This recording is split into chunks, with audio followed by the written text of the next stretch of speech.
Now, for more on the U.S. economy, I spoke with Joe Minarik. He's the Senior Vice President, Director of Research at the Committee for Economic Development. And I started to ask him if he was surprised by this news from the Fed. I think they're behaving in a very predictable way. They see, as you do, they see the economy as pretty much sputtering along. They recognize some of the transitory influences that led today's GDP report to be soft, but they also recognize that even without those transitory influences, we're growing at basically an unsatisfying rate. It's not fast enough to cause concerns about inflation, but it's also not fast enough to get the labor market into gear. To me, as I read all the different headlines from the Fed, what I sense is it lays the groundwork for not much to be done, and the expectations are relatively low over the next couple of months. Am I reading that right? I think that's right. I think the Fed is giving itself some space before anybody begins to have a right to infer that they are going to hit the interest rate brake pedal. At the same time, I think another part of their message, which I believe is important, is that they are going to remain data-driven. And even after they start to increase interest rates, they reserve the right to do it on other than the usual schedule, which is a quarter point a meeting. Following this announcement, we saw long-term interest rates actually to go down. And traditionally, when long-term rates go down, the market is signaling that more bad news or slower growth is even coming down the road. In other words, a weak economy. But at the same time, we're supposed to expect the Fed to raise rates sometime into the near future. I mean, that's the general market consensus.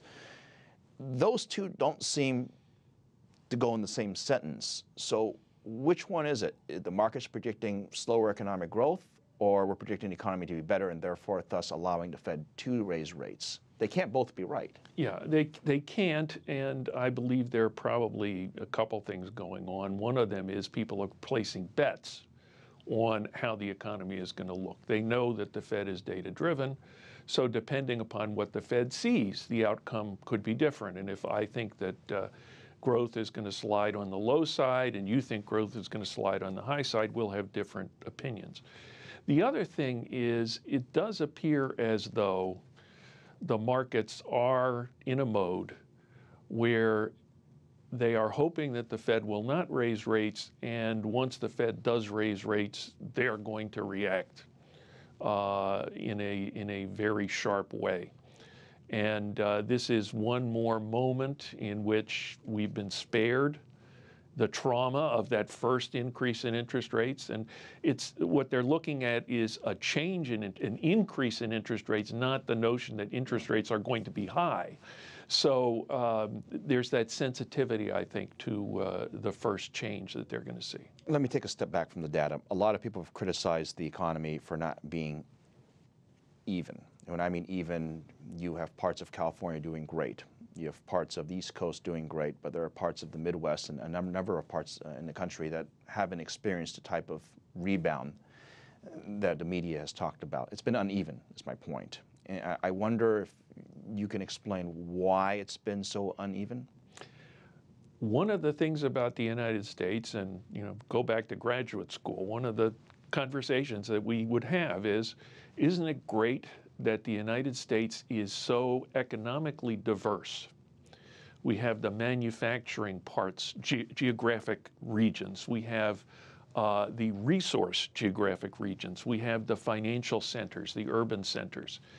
And periodically, one of those sectors of the economy and the corresponding regions takes a hit. The rest of the economy tends to do well in those times, so the price of oil falls, the oil patch is hurt, but the rest of the economy does better because the price of petroleum and other fuels goes down.